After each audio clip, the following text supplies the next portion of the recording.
Bienvenidos nuevamente. En este video vamos a hacer un breve repaso de los principales conceptos que me parece deben manejar de lo que estuvieron estudiando en el capítulo 9 de Blanchard. Recuerden la dinámica recomendada, que es la de abordar la bibliografía con atención, leer y estudiar plenamente el contenido de más en la medida en la cual puedan ver otros videos donde se explican los distintos temas, para, una vez hecho esto, utilizar este video exclusivamente a manera de repaso de algunos de los contenidos, como para que, si quedaba alguna duda, los pudieran evacuar. ¿Qué es lo que tenemos en el capítulo? Lo que estaba es una continuidad de todos los temas que estuvimos viendo hasta ahora. Se está viendo lo que son las relaciones entre lo que es la producción, el desempleo y la inflación. Vamos a incorporar algo que se conoce como la ley de Occam. Vamos a volver a utilizar lo que es la curva de Phillips y la relación entre lo que era precios, inflación y tasa de desempleo. Y vamos a estar mirando también justamente la relación de esto con la demanda agregada. Por otro lado, vamos a ver los efectos del crecimiento del dinero y cómo este crecimiento del dinero puede llegar a influir o no en lo que es la producción, en el desempleo y en las tasas de inflación. Y por último, lo que vamos a estar haciendo es abordando procesos de desinflación, es decir, procesos en los cuales se pasa de un nivel de inflación a un nivel de inflación más bajo. En ambos casos tasas de inflación positiva, pero a niveles más bajos. Por ejemplo, pasar de una tasa de inflación del 15% o del 10% a una tasa de inflación del 5% o del 4%. Se entiende como proceso de desinflación esa baja en los niveles absolutos de inflación que está sufriendo una economía en un cierto momento. Vamos a repasar también los efectos que tiene para lograr o no estos procesos de desinflación el tema de la independencia de los bancos centrales y la reputación del Banco Central al momento de definir o influir en la política monetaria de un país. Vamos a comenzar con lo que está en el apartado 9.1 del libro, y aquí lo que se hace es incorporar el trabajo y las recomendaciones de política económica que en su momento un economista bastante influyente, Arthur Occam, fue haciendo. Esto tiene que ver con un trabajo muy fuerte en lo que es el consejo de advisors, digamos, de asesores económicos del presidente de Estados Unidos, que durante la década del 60 fue tomando realmente cada vez mayor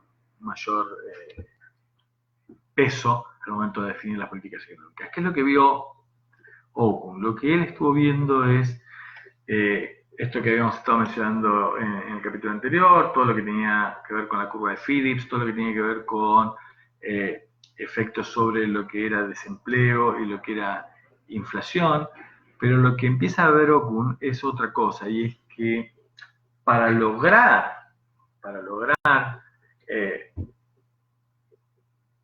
ver los efectos del nivel de desempleo, también era importante mirar el nivel de crecimiento de una economía. ¿Y esto por qué? Porque piensen que una economía permanentemente está en crecimiento, pero al mismo tiempo también está en crecimiento la población, está en crecimiento la cantidad de personas que quieren ingresar en el mercado de trabajo y que ingresan a el mercado de trabajo. Con lo cual, piensen que el desempleo, la tasa de desempleo, es esa cantidad de personas que al nivel salarial dado están buscando activamente empleo. Es decir, vale tanto que hayan nacido personas nuevas y estas personas nuevas estén llegando a una edad suficiente como para entrar a trabajar, o puede darse otra cosa, y es que, por ejemplo, haya una fuerte tendencia, cosa que ocurrió muchísimo durante el siglo XX, a que mayor cantidad de mujeres ingresen en el mercado laboral, o que se incremente la expectativa de vida y que por ende más personas permanezcan en la actividad. Con lo cual, todas estas van a estar influyendo del lado de justamente lo que es la tasa de desempleo y la cantidad de oferta de trabajo. Y por ende, el nivel de crecimiento de una economía tiene que lograr, de alguna manera, no solamente producir un poco más, sino lo suficiente como para que la tasa de desempleo baje. ¿Sí? Entonces, aquí lo que nosotros tenemos es que justamente teníamos que mirar todas estas cosas y vamos a tener en el eje Y lo que es la variación en la tasa de desempleo, ¿no? Recuerden lo que nosotros habíamos visto en también la lógica de la nueva curva de Phillips, la curva de Phillips ampliada con lo que era el efecto de expectativas. Y aquí nosotros también tenemos una tasa de desempleo que nosotros vamos a estar mirando no en términos absolutos, sino en términos de variaciones, ¿no? La variación en el desempleo, es decir, que el desempleo esté creciendo, ¿no? Es decir, que el desempleo esté por sobre el periodo anterior, es lo que nosotros tenemos cuando la variación en la tasa de desempleo es un valor positivo y que el desempleo está disminuyendo cuando el desempleo es más bajo que el periodo anterior. En ese caso tenemos que la variación es negativa. ¿Qué es lo que tenemos en el eje X? En el eje X lo que vamos a estar poniendo es el crecimiento en la producción. Cuanto más crezca la producción, es más lógico que caiga el nivel de desempleo. Ahora, hay un nivel de crecimiento de la producción que no alcanza a hacer bajar la tasa de desempleo. ¿Por qué? Por todos estos efectos que yo mencioné antes, ¿no? La población está creciendo de manera permanente, por ende la población en edad de trabajar también se incrementa, y al mismo tiempo puede estar habiendo gente que quiere ingresar en el mercado laboral, con lo cual, para que la tasa de desempleo se mantenga constante, fíjense que de la correlación de los datos empíricos observados, se nota que necesitamos un crecimiento de la producción que está por sobre el 2%. De hecho, que está en este gráfico aproximadamente en ese 3%. Necesitamos ese 3% como para que la tasa de desempleo no aumente. ¿Sí? Y acá lo que nosotros tenemos es que ese crecimiento que tiene que estar por sobre este nivel de crecimiento de 3% que yo estoy diciendo, es el que va a generar que baje el desempleo. Si el crecimiento está por debajo de este 3%, por ejemplo, que estoy diciendo, si está por debajo de esa tasa de crecimiento que acabamos de obtener, lo que vamos a tener es un aumento de la tasa de desempleo. Esto es lo que surge del análisis empírico, de mirar los datos y de observarlos, y cuando combinamos ese descubrimiento de lo que es la ley de Ockham con lo que estuvimos viendo en el capítulo anterior de lo que era la curva de Phillips, nosotros empezamos a tener ya las siguientes variables, ¿no? En esta que acabamos de decir de la ley de Ockham, lo que tenemos es crecimiento en la producción y tenemos tasa de desempleo, y en lo que es la de Phillips tenemos tasa de desempleo y tenemos niveles de precios e inflación. Entonces, aquí vamos a trabajar con ambas cosas de manera simultánea. Recordemos que la curva de Phillips teníamos la inflación y su relación con la inflación esperada, y cuando teníamos expectativas afectivas decíamos que esto era la inflación del periodo anterior. Y recordemos, ¿no? Si nosotros teníamos que el desempleo estaba por debajo del desempleo, de la tasa natural de desempleo, lo que teníamos es que la inflación tenía que ser más alta que la inflación del periodo anterior. Es decir, teníamos que estar teniendo una inflación creciente. Esto es lo que la regularidad de la curva de Phillips aumentada por expectativas. ¿Qué era lo que teníamos nosotros? Nosotros, cuando teníamos en la relación de la demanda agregada, habíamos observado también que el nivel de producción era una función que dependía de qué variables. Cuando teníamos mercado de bienes y mercado de dinero. Cuando mirábamos el mercado financiero, lo que teníamos era los saldos reales, M sobre P, ¿no? M sobre P en el momento T está puesto en esta primera ecuación. El gasto público como uno de los determinantes bien importantes. Es una variable que, relativamente hablando, está en manos del policy maker, ¿no? De la autoridad política que quiere de alguna manera influir en la política económica. Puede influir en la cantidad de dinero, puede influir en el nivel de gasto público y puede influir en el nivel de impuestos, en T sub T, en un momento dado. Entonces, lo que nosotros tenemos cuando miramos esta ecuación de demanda agregada es cuáles son las herramientas que tiene de alguna manera a disposición una autoridad política. Decimos, bueno, podríamos tocar alguna de estas tres variables. Si nosotros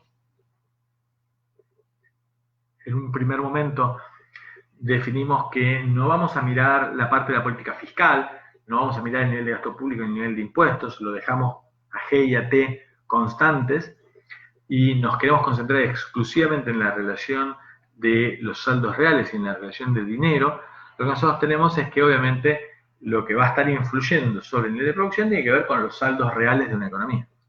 Entonces lo que nosotros tenemos es que hay una cierta correlación entre el nivel de producción y los saldos reales de la economía. Y recordemos que, sobre todo al principio de la revolución keynesiana, lo que nosotros teníamos era con el modelo ISLM funcionando a pleno y con una primera evolución de la macroeconomía, una plena confianza en que a través de acciones de política económica y de política monetaria de manera clara podíamos influir fuertemente en el nivel de producción. Por ende, IT iba a estar relacionado con M sobre P, y M sobre P era una definición de la parte de la política monetaria. Si nosotros tenemos tasas de crecimiento, nosotros decíamos que la tasa de crecimiento tiene que ser una tasa de crecimiento igual, por eso relacionamos la tasa de crecimiento observada en la economía y la queremos comparar con la tasa de crecimiento de la cantidad de dinero, este G I es la tasa de crecimiento de la variable I del nivel de producción y lo igualamos con la tasa de crecimiento de la cantidad de dinero y le restamos la inflación. Imaginemos un esquema de inflación cero. Con inflación cero lo que nosotros tenemos es que el crecimiento de la economía va a estar alineado de alguna manera con este crecimiento de la cantidad de dinero. ¿Por qué? Porque, sobre todo a corto plazo, a los primeros años, durante una cierta cantidad de años relativamente pequeña, en una economía medianamente estable, la tecnología de uso de dinero no cambia demasiado y no cambian demasiado los determinantes de preferencia de la gente por disponer dinero para transaccionar o cambiar el funcionamiento de la economía. Con lo cual, podríamos decir que un crecimiento de un 5% en la producción va a estar de manera directa relacionada con un crecimiento de la misma cantidad de la demanda de dinero y por ende nosotros podríamos tener una cierta correlación en esa tasa de crecimiento del dinero GM sobre T. Si ambas crecen el 5%, no hay ningún problema y no habría de alguna manera presión sobre los precios. ¿Está claro? Ahora, si el dinero crece por sobre la inflación, hay un aumento en los saldos reales. Y este aumento en los saldos reales va a impactar positivamente en el crecimiento, va a generar un cierto nivel de producción por sobre el nivel de producción del periodo anterior. Por ende, tasas de crecimiento de dinero por sobre las tasas de inflación hacen que crezcan los saldos reales y este crecimiento de los saldos reales se va a ver de manera simultánea con un nivel de demanda más alto. Recordemos que estamos trabajando de manera medio ingenieril, ¿no? Medio observando los datos empíricos y trabajando sobre esto en una primera instancia. Por otro lado, si nosotros tenemos un crecimiento en la cantidad de dinero por debajo de lo que es la tasa de inflación, imaginemos que la tasa de inflación está siendo de un 5% y el dinero crece por debajo de eso, esto va de alguna manera dificultar el funcionamiento normal de la economía y esto va a generar tensión y va a reducir los saldos reales y como reduce los saldos reales, esto va a impactar negativamente en el nivel de producción. Vamos a mirar entonces los efectos a mediano plazo y vamos a estar concentrados en los efectos, vuelvo, ¿no? El apartado 9.2 es concentrado en el crecimiento en la cantidad de dinero. Queremos ver los efectos del crecimiento en la cantidad de dinero. Hicimos, cuando el crecimiento de la cantidad nominal de dinero es constante y es igual a este GM, el crecimiento de la producción es GI y por ende la inflación se mantiene constante. ¿Sí? ¿Está claro? ¿Se entiende cuál es la correlación?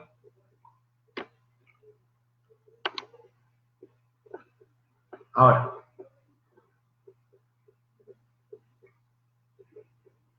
¿qué es lo que tenemos? Lo que nosotros tenemos es justamente una situación en la cual vemos en el círculo rojo de un lado un impacto sobre lo que es la producción, y ese impacto sobre la producción, a través de lo que es la ley de Ockham, influye en la tasa de desempleo. Ese nivel de desempleo, a través de lo que es la relación de la curva de Phillips, la vamos a ver correlacionada también con los niveles de precios y con los niveles de inflación y con la variación de la inflación. Y la inflación es la que va a impactar en la demanda agregada, y esta inflación en la demanda agregada va a generar un impacto final sobre el nivel de producción. Estos tres movimientos son los que vamos a estar mirando, ¿no? Cerrando esto. Y lo que se está viendo en este momento de historia económica es que se planteaba que modificaciones en la cantidad nominal de dinero podían generar todos estos efectos que estamos diciendo, ¿sí? Y por ende influir activamente en las políticas. ¿Cuáles son los efectos que nosotros tenemos? Decimos, mirá, si nosotros disminuimos la tasa de crecimiento del dinero, esta disminución de la tasa de crecimiento del dinero hace que disminuya también GM menos tasa de inflación, y por ende esto va a impactar negativamente en el nivel de producción. Esta disminución en el nivel de producción va a hacer que va a aumentar el nivel de desempleo. Este aumento del desempleo va a hacer que caiga el nivel de inflación. Y esta es la clave. Acá lo que nosotros estamos diciendo es cómo de alguna manera nosotros podemos influir en una baja de la tasa de inflación. Recordemos que podemos estar teniendo situaciones donde hay inflaciones persistentes y queremos ver cómo podemos influir para bajar esta tasa de inflación. O por el contrario, aumentarla si hiciéramos exactamente lo contrario. Si en lugar de disminuir la cantidad de dinero, lo que hacemos es aumentarla, todo esto va a funcionar de la manera inversa. Con lo cual acá lo que estamos viendo es cuáles son los efectos de una contracción monetaria y cómo esta contracción monetaria puede llegar a estar haciendo que luego de unos años de ajuste logremos ir bajando la tasa de inflación. Cada uno de estos procesos, préstenle la debida atención leyéndolo bien a detalle en el capítulo, si es que no les queda del todo claro, es la que va a estar diciendo cómo nosotros podemos de alguna manera establecer una cierta relación de tasas de sacrificio que nosotros hacemos, donde pagamos con un desempleo más alto un proceso de baja de inflación. Si nosotros tenemos una tasa de inflación del 10% y queremos que esa tasa de inflación baje, lo que podemos hacer es disminuir el crecimiento del dinero. Esta restricción monetaria va a disminuir G menos tasa de inflación y por ende va a disminuir la tasa de crecimiento de la economía. Esta disminución de la tasa de crecimiento de la economía va a generar, por ley de Ockham mediante, un aumento de la tasa de desempleo. Este aumento de la tasa de desempleo va a generar una baja en la tasa de inflación y nuevamente tenemos entonces el proceso con un nivel más bajo. ¿Sí? ¿Está claro el concepto? Acá ustedes tienen los distintos momentos, partiendo de un año cero con una cierta situación, y qué es lo que pasa si desde el año 0 al año 3 ustedes introducen de alguna manera un shock para tratar de generar una baja en la tasa de inflación. Fíjense que en el año 0, ustedes tienen una tasa de inflación del 5%. Está es el ítem 4 del año 0, tasa de inflación 5%. Y ustedes venían con una tasa de crecimiento de la cantidad real de dinero del 3%, crecimiento de la producción también del 3%, una tasa de desempleo del 6%, imaginemos que esa tasa del 6% es la tasa de desempleo natural, tasa de inflación del 5%, y aquí lo que tenemos es un crecimiento entonces de la cantidad nominal de dinero del 8%. ¿De dónde sale ese 8%? Es 3% de la cantidad real de dinero más la tasa de inflación del 5% igual 8%. ¿Sí? ¿Está claro? Bien. Queremos generar un ajuste. Queremos bajar la tasa de inflación. ¿Qué podemos hacer? Decimos, bueno, hagamos una disminución de la tasa de crecimiento nominal de dinero, ¿no? Piensen que lo que define la autoridad política, la política económica, es la variación en la tasa nominal. Entonces, genera una disminución de la tasa nominal al 4,5%. Y esto, ¿no? Esta tasa nominal de dinero, nos va a generar el escenario que nosotros tenemos en tasa 1. ¿Cuál es el escenario que nosotros tenemos en tasa 1? Lo que tenemos es disminuye GM y disminuye GM menos la tasa de inflación. GM menos la tasa de inflación. La tasa de inflación que vamos a estar teniendo cuando nosotros bajamos el crecimiento de la cantidad nominal de dinero del 4,5, la tasa de inflación va a bajar hasta el 4%. Esto me deja un crecimiento en la cantidad real del dinero del 0,5, ¿no? La diferencia entre 4,5 y 4, ese es el 0,5. Con ese crecimiento en la cantidad real del dinero, que es la que nosotros estamos observando, vamos a generar un crecimiento de la producción en lugar del 3%, del 0,5%. Ese crecimiento del 0,5% de la tasa de producción va a generar ¿qué cosa? Un aumento en la tasa de desempleo. El tasa de desempleo, entonces, en lugar de ser 6%, 7%. Y este 7% de desempleo es el que va a haber hecho que baje la inflación del 5 al 4%. ¿Se entiende? Entonces, ¿qué es lo que hizo la autoridad política? Lo que hizo fue, bajó la cantidad nominal de dinero, generó esto, que haya un crecimiento real del dinero más bajo, ¿sí? Esto fue lo que fue ajustando y la dinámica de ajuste fue la que fue llevando a que la tasa de inflación fuera más baja. Ahora, en el año 2, ¿qué hace la autoridad política? En el año 2 lo que hace la autoridad política es vuelve a tratar de llevar la tasa de desempleo al nivel de desempleo de la tasa natural de desempleo. No hace falta seguir teniendo desempleo del 7%. ¿Cómo podemos hacer para que el desempleo baje? Porque el desempleo se nos fue para arriba, estamos en 7%.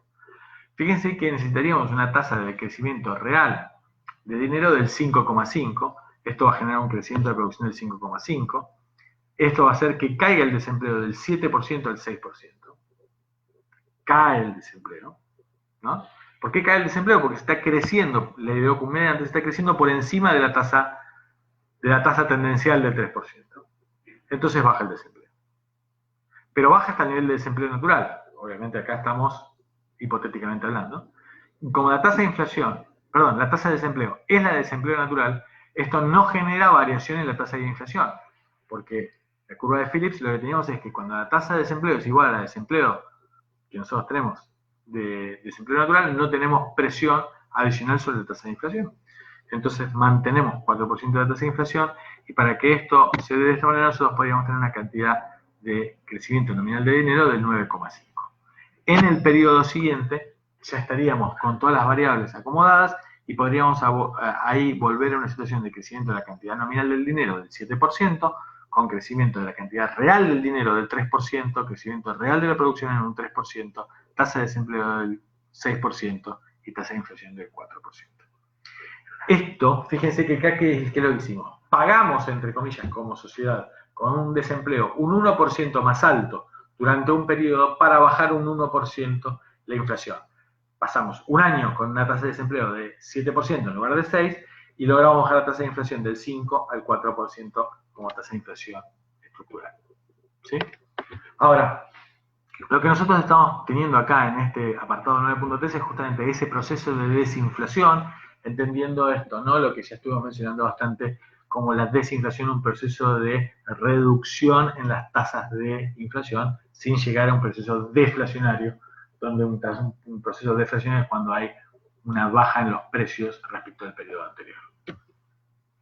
Bien, el enfoque tradicional que nosotros tenemos históricamente de cómo generar un proceso de desinflación sigue esta lógica que estamos viendo. Y partiendo de la curva de Phillips tenemos esto, y hablamos de la tasa de sacrificio como esa de puntos adicionales de exceso de desempleo que nosotros tenemos que pagar para disminuir la tasa de inflación. ¿Sí?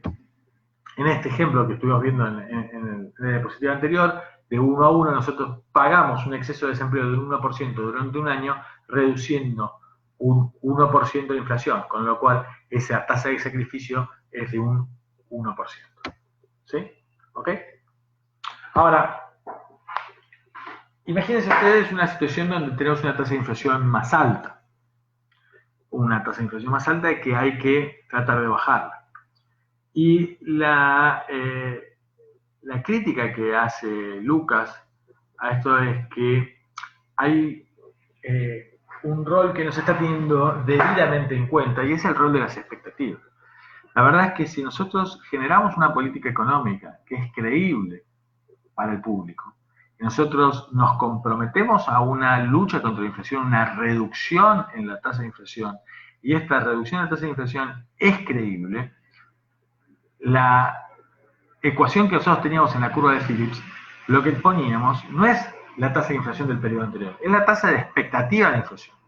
Si nosotros creemos que efectivamente la tasa de inflación va a bajar, vamos a tener un proceso de ajuste mucho más rápido que si simplemente repetimos la del periodo anterior. ¿Está claro? Entonces, esto es crítico porque significa que cuando tenemos un plan económico que es lanzado por una autoridad política que es creíble y que se compromete a una reducción de la tasa de inflación, va a generar una desinflación más rápida y más veloz si se compromete a una rápida reducción de desempleo sin necesidad de tener que pagar tantos puntos adicionales de desempleo como tendríamos que hacerlo en un proceso tradicional. Ahora, por el contrario, si nosotros no tenemos credibilidad, si no se confía en el equipo económico, el sacrificio que se va a tener que terminar haciendo va a tener que ser mucho mayor.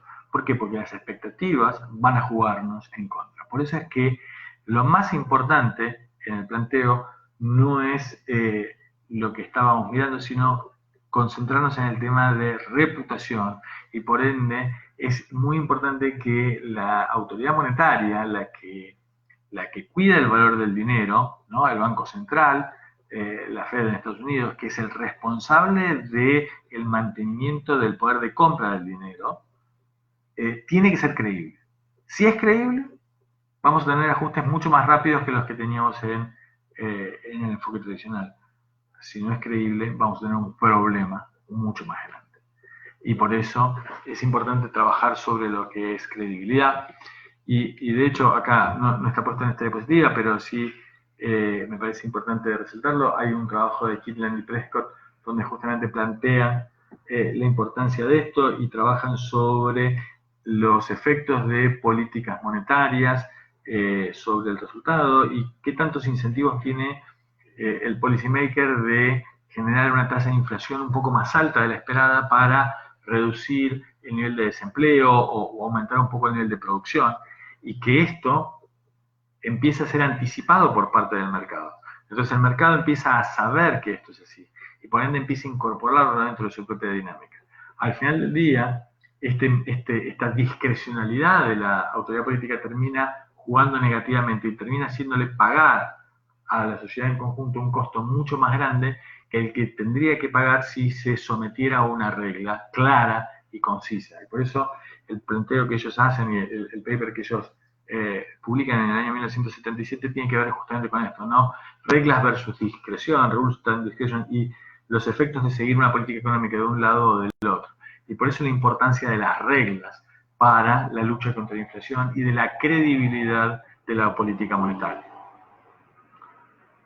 Cuando nosotros tenemos una política monetaria creíble y es consistente, terminamos, si cumplimos la regla, pagando mucho menos costo que el que pagamos cuando violamos sistemáticamente las reglas. Y esto se paga con credibilidad y esa credibilidad es la que va a influir en las expectativas. Y es las expectativas, de acuerdo justamente a esta crítica de Lucas, la que va a jugar un rol muy, muy importante en todos los procesos de desinflación de cualquier economía. Ahora, además de esto que nosotros estamos viendo, también hay otros elementos que deben ser tenidos en cuenta y que pueden llegar a ser de que este efecto, ¿no?, de expectativas racionales y de meter las expectativas racionales dentro de los modelos y que hacían prever que podíamos tener con políticas de shock procesos de reducción de las tasas de inflación muy veloces, al final del día no se verifican tanto en la práctica. ¿Y esto por qué se da? Entre los distintos elementos que a veces impiden procesos de rápido ajuste están las rigideces nominales y la vigencia de contratos a largo plazo o de convenios colectivos de trabajo. Si nosotros tenemos hoy pautados convenios colectivos de trabajo para ajustes salariales de todo un año y decimos vamos a dar un 2% de aumento este mes, 3% dentro de 3 meses, otros tantos por ciento en otro momento, y ya lo tenemos fijado y acordado entre las partes, esto va a tener una dinámica que va a hacer que no va a ser tan fácil bajar nominalmente las variables. Es decir, si nosotros cuando pactamos los acuerdos salariales suponíamos que se mantenía una tasa de inflación alta, y cuando a los 2 meses se genera una política antiinflacionaria que baja fuertemente los precios, esto no se va a ver inmediatamente reflejado en los acuerdos de convenio colectivo de trabajo, pero tampoco se van a ver reflejados en los contratos de suministro que nosotros tenemos con nuestros proveedores o con nuestros clientes. Nosotros a lo mejor ya tenemos firmado un convenio con un proveedor para comprar una cierta materia crítica prima que nosotros utilizamos en nuestro proceso productivo y tiene un cierto nivel de precios o cláusulas de ajuste. Y esto va a estar relacionado obviamente con nuestras expectativas de precios y con las expectativas de precios y de inflación de nuestro proveedor. Esto hace que los procesos de ajuste hacen que las tasas de inflación tarden más trimestres en ir bajando. Y esto es lo que se está observando en esta curva, ¿no? Desinflación sin desempleo en el modelo de Taylor y acá plantea justamente qué es lo que va pasando con el ajuste y cómo esto va reflejándose en los nuevos convenios colectivos. Conclusiones clave de este capítulo, creo que es muy importante que lo miren. Este capítulo es de los más ricos que tenemos en esta primera mitad de la materia. Y acá lo que tenemos es cómo hacemos para bajar niveles de inflación altos, ¿no? Y cómo se encaran estos procesos de desinflación. Lo normal es generar estos procesos de desinflación con un aumento del desempleo durante un periodo. Y cuando estamos hablando de tasas de inflación relativamente bajas, estoy hablando de tasas de inflación que no superan el dígito al año, la verdad que resulta lo más racional y lo más normal y lo más lógico encarar procesos de desinflación de este estilo, donde aumenta un poquito el desempleo durante un año y de esa manera se reduce el nivel de inflación de largo plazo. Ahora, las decisiones de política monetaria a corto plazo pueden tener un impacto en la economía real, pero a mediano, largo plazo se vuelven neutrales y todo lo que nosotros hagamos con el crecimiento nominal de dinero va a terminar trasladándose finalmente de manera directa a precios y a inflación, con lo cual hay que ser muy cuidadoso en el uso de la política monetaria. Por otro lado, en general, procesos de shock, de baja en la tasa de inflación de manera rápida y violenta, en general van acompañadas de tasas de sacrificio más bajas. ¿Por qué? Porque lo pagamos todo junto y lo pagamos rápido, genera credibilidad, hace que las expectativas jueguen a nuestro favor y de esa manera podemos trabajar. Esto es lo que también plantea Lucas y toda la crítica a las expectativas racionales al enfoque tradicional, y también Sargent y la importancia de la aplicación de reglas y demás. Ahora, las tasas de sacrificio son menores en países que tienen convenios colectivos más breves, son más altas en aquellos que son más rígidos, y por ende la estructura de los convenios colectivos de trabajo y de las pautas laborales no son un tema menor. También es importante los niveles absolutos de inflación y la persistencia de los procesos inflacionarios para entender cómo los agentes económicos internalizan esto y cómo hay una indexación de la economía más o menos explícita y que termina a veces dificultando encarar procesos de desinflación. Con esto cerramos la primera mitad.